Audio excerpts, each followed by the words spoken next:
ऋषि पंचमी व्रत कथा।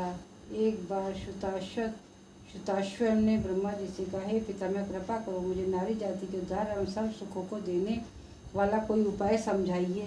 तब ब्रह्मा जी बोले, हे राजन, मैं आज तुम्हें नारी जाति के उद्धार के समस्त पापों को नष्ट कर मनोवांछित फल देने वाले व्रत के संबंध में बताता हूँ। भाद्रपद शुक्ल पक्ष की पंचमी के दिन संपूर्ण विधि विधान से जो नारी इस व्रत को करती है उसको अभीष्ट फल प्राप्त होता है। इस विषय में मैं तुमको एक अत्यंत पुरातन कथा सुनाता हूँ, उसे ध्यान देकर सुनो। विदर्भ देश में एक अत्यंत सदाचारी धर्मध्वज ब्राह्मण रहता था। उसकी स्त्री अत्यंत पतिव्रता, सुशीला एवं दानी स्वभाव की थी तथा उसका नाम भी सुशीला था। उसने एक पुत्र एवं एक पुत्री पैदा हुए थे। पुत्र का नाम सुविभूषण था। उसके चारों वेदों को सांगापांग अध्ययन किया था। कन्या का समय अनुसार अच्छे कुल में संबंध कर दिया था, किंतु दुर्भाग्य की वह विधवा हो गई। वह अपने सतीत्व के रक्षार्थ अपने पिता के घर में रहने लगी। वह सपरिवार गंगा तट पर कुटी पर आकर ब्राह्मण बालकों को विद्याध्ययन कराने लगी। एक दिवस माता पिता की सेवा करके कन्या शिलाखंड पर शयन कर गई। रात भर में उसके सारे शरीर में कीड़े पड़ गए। सुबह जब ब्राह्मण के कुछ शिष्यों ने उस कन्या को इस दशा में देखा तो उसकी माता सुशीला गुरु पत्नी ने जाकर उसे देखा। देखते ही सशंकित हो विलाप करने लगी तथा पुत्री को उठाकर ब्राह्मण के पास लाई। ब्राह्मण भी पुत्री की दशा देख अति विस्मित हो दुखी हुए। तब ब्राह्मणी ने हाथ जोड़कर कहा, महाराज, मेरी पुत्री के शरीर में कीड़े पड़ने का क्या कारण है? तब ब्राह्मण ने ध्यान कर कहा, इस उपदेश कन्या को अब से 7 जन्म पूर्व का हाल बताता हूँ तो सुनो। उस समय यह ब्राह्मणी थी। तब रजस्वला होते हुए भी घर के तमाम बर्तन भोजन सामग्री छूली। ऋषि पंचमी व्रत को भी अपमानजनक दृष्टि से देखा।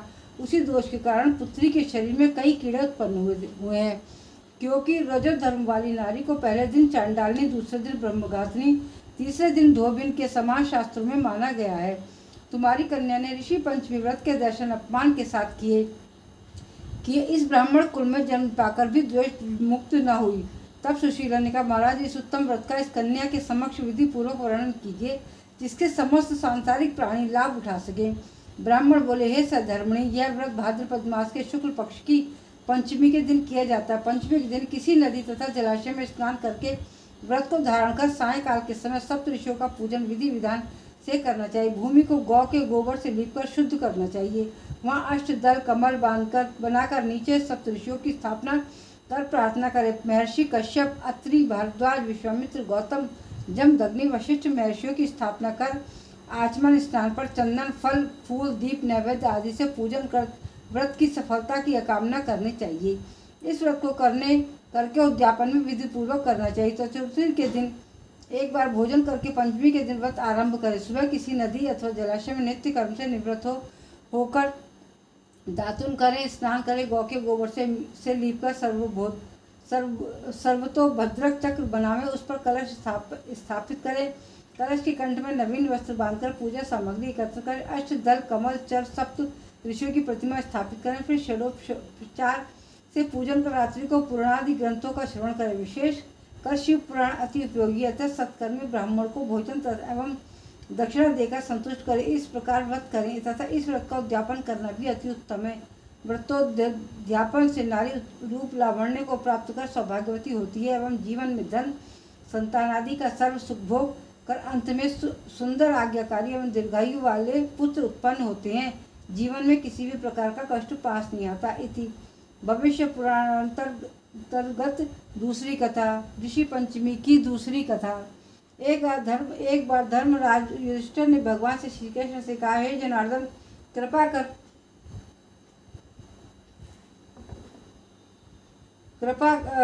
कर आज मुझे उस व्रत को विधि सहित बतलाइए, जिसके करने से नारी जाति अनेक पापों से मुक्त होकर अनेक यज्ञों को पुण्य फल प्राप्त कर अंत में भगवान विष्णु आदि देवताओं के लोक में निवास करती है। मुझे इस कथा के विषय में विस्तार से समझाइए। तब भगवान ने श्री कृष्ण बोले, हे धर्मराज, भाद्रपद शुक्ल पक्ष की पंचमी के व्रत को ऋषि पंचमी व्रत कहते हैं।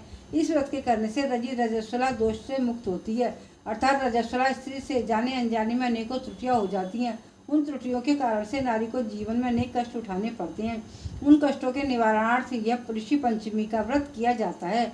यह अत्यंत पावन व्रत है। इसको अत्यंत पतिव्रता के साथ करना चाहिए। इस व्रत को करने से किसी भी प्रकार की त्रुटि नहीं होनी चाहिए, क्योंकि जब देवराज इंद्र ने वृत्रासुर संसार राक्षस को मारा था तब उन्हें ब्राह्मण हत्या का पाप लगा था। उस समय ब्रह्म हत्या के 4 भाग करके एक भाग स्त्री के रज में, दूसरी नदी के फेर में, तीसरा पर्वतों में, चौथा भाग अग्नि की प्रथम ज्वाला में विभक्त किया गया था।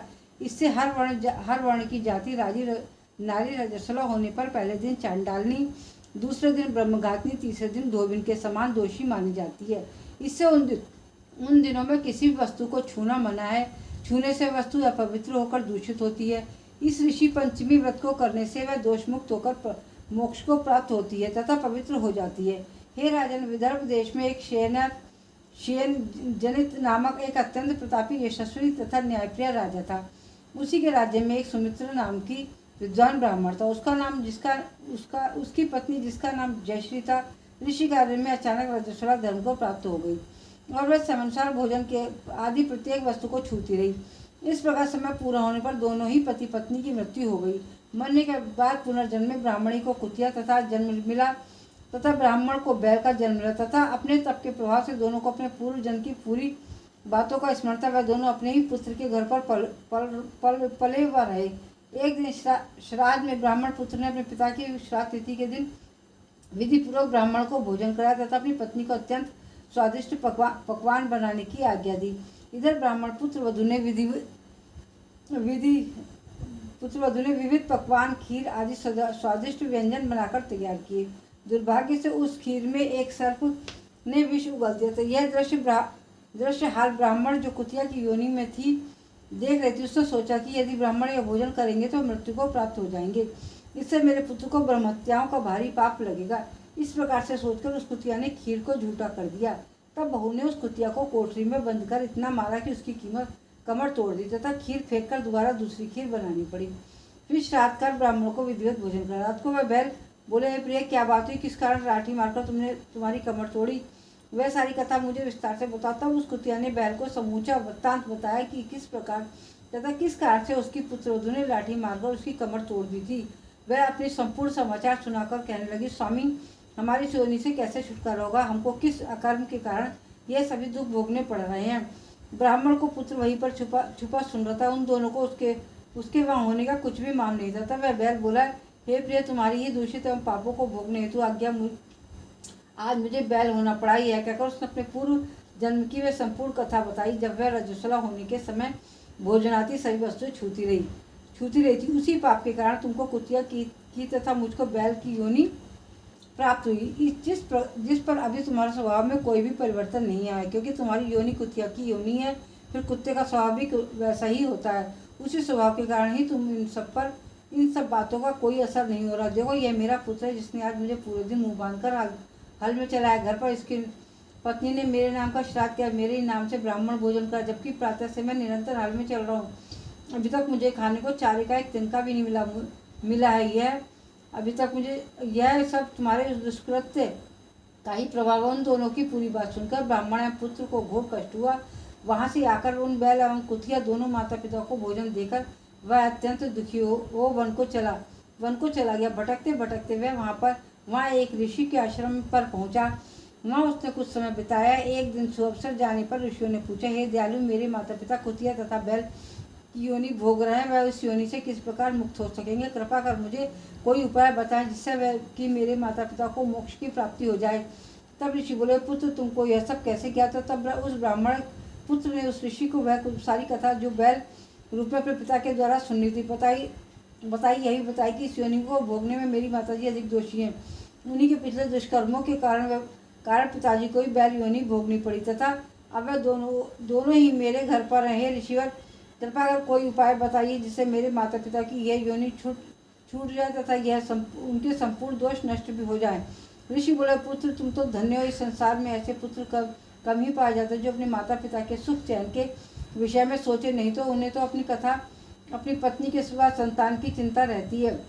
तुम अपने माता पिता की मृतात्मा की मुक्ति हेतु सोचकर हमको आह्लादित किया है। हे पुत्र, सुनो, पूर्व जन्म में तुम्हारे माता पिता ऋषि मुनियों की निरंतर सेवा में रहा करते थे। तुम्हारी माता जब रजो धर्म से थी तब वह ऋषि सेवा कार्य में करती थी। इसी समय उसके द्वारा छुए जाने वाली प्रत्येक वस्तु दूषित हो गई है। इस प्रकार ऋषियों पर भी प्रभाव पड़ा।